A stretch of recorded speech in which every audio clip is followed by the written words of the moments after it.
The first thing I do as a clinician, if someone comes to me and says they're depressed, is ask myself a question. Well, what does this person mean by that? So I have to find out, because maybe they're not depressed, maybe they're hyper anxious, or maybe they're obsessional. There's various forms of powerful negative emotion, so they need to be differentiated.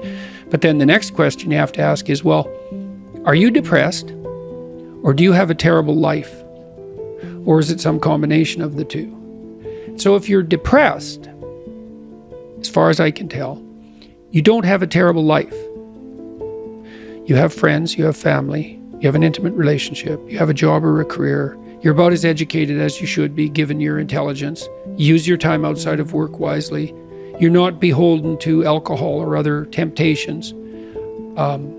You're engaged in the community in some fundamental sense, and all that's working. Now, if you have all that and you're feeling really awful, you're either ill or you're depressed. And so then sometimes there's a biochemical route to that, treatment of that. My experience has been as a clinician is if you're depressed, but you have a life and you take an antidepressant, it will probably help you a lot. Now, maybe you're not depressed, exactly. You just have a terrible life. What does that look like? You have no relationship. Your family's a mess. You've got no friends. You've got no plan. You've got no job. You use your time outside of work not only badly, but destructively. You have a drug or alcohol habit or some other vice, pornography addiction. You are completely unengaged in the surrounding community. You have no scaffolding whatsoever to support you in your current mode of being or you move forward. And then, as a therapist, well, you do two things. Well, if it's depression per se, well, like I said, there's sometimes a biochemical route, a nutritional route. There's ways that can be addressed. It's probably physiological if you're, at least in part, if you're depressed but you have an okay life. Sometimes it's conceptual. You can turn to dreams, sometimes to help people, because dreams contain the seeds of the potential future. And if your person is a real good dreamer and you can analyze dreams, that can be really helpful. But that seems to be only true for more creative people. And for the people who just have a terrible life, it's like, okay, you have a terrible life. Well, let's pick a front. How about you need a friend, like one sort of friend? Do you know how to shake hands and introduce yourself? I'll have the person show me. So let's do it for a sec. So it's like this. Hi, I'm Jordan. And people don't know how to do that. And then they can't even get the ball rolling. And there's these elementary social skills that hypothetically, if you were well cared for, you learned when you were like 3. Yeah. And sometimes people I had lots of clients to whom no one ever paid any attention. And they needed like 10,000 hours of attention. And some of that was just listening, because they had 10,000 hours of conversations they never had with anyone. And they were all tangled up in their head. And they had to just, one client in particular, I worked with this person for 15 years. And what she wanted from me was for me just to shut the hell up for 50 minutes, which is very hard for me, and to just tell me what had happened to her. And then what happened at the end of the conversation, then I could discuss a bit with her.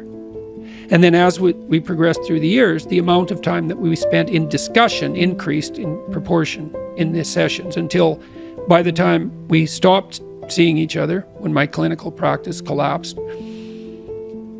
we were talking about 80% of the time. But she'd never been attended to properly, ever. And so she was an uncarved block in the Taoist sense, right? She hadn't been subjected to those flaming swords that separated the wheat from the chaff. And so you can do that in therapy. If you're listening and you're depressed, I would say, if you can't find a therapist, and that's getting harder and harder, because it's actually become illegal to be a therapist now, because you have to agree with your clients, which is a terrible thing to do with them. Just like it's terrible just to arbitrarily oppose them. You could do the self-authoring program online, because it helps you write an autobiography. And so if you have memories that are more than 18 months old that bother you when you think them up, part of you is locked inside that. an undeveloped part of you is still trapped in that. That's a metaphorical way of thinking about it. That's why it still has emotional significance. So you can write about your past experiences, but I would say wait for at least 18 months if something bad has happened to you, because otherwise you just hurt yourself again by encountering it. You can bring yourself up to date with an autobiography. There's an analysis of faults and virtues, that's the present authoring, and then there's a guided writing exercise that helps you make a future plan. That's young men who do that, could go to college. Young men who do that, 90 minutes, just the future authoring, 90 minutes. They're 50% less likely to drop out. That's all it takes.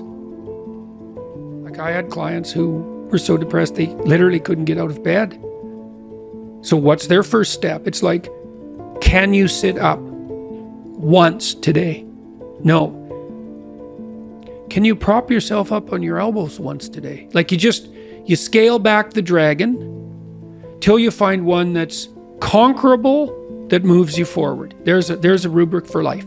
Scale back the dragons till you find one conquerable, and it'll give you a little bit of gold, commensurate with the struggle. But the plus side of that, because you think that, God, that's depressing. You mean I have to start by sitting up? Well, you do if you can't sit up. But the plus side of that is it's the Pareto distribution issue, is that aggregates exponentially increase. And failures do too, by the way, but aggregates exponentially increase. So once you start the ball rolling, it can get zipping along pretty good. This person that I talked about was incapable of sitting with me in a cafe when we first met, just talking, even though I was her therapist. But by the end, she was doing stand-up comedy. So, it took years, but still, most people won't do stand-up comedy. That's quite the bloody achievement. She would read her poetry on stage too. So for someone who was petrified into paralysis by social anxiety and who had to start very small, it was a hell of an accomplishment. Take your preoccupation with suffering seriously. It's a serious business. Right? And that's part of that, to circle back to the beginning, let's say, that's that willingness to gaze into the abyss, which is obviously what you were doing when you went to Ukraine. It's like, it's gazing into the abyss that makes you better. The thing is, and this is maybe where Nietzsche's idea is not as differentiated as it became. Sometimes your gaze can be forcefully directed towards the abyss, and then you're traumatized. If it's involuntary and accidental, it can kill you. The more it's voluntary, the more transformative it is. And that's part of that idea about facing death and hell. It's like, can you tolerate death and hell? And the answer is, this terrible answer is, yes, to the degree that you're willing to do it voluntarily. And then you might ask, well, why should I have to subject myself to death and hell? I'm innocent. And then the answer to that is, even the innocent must be voluntarily sacrificed to the highest good.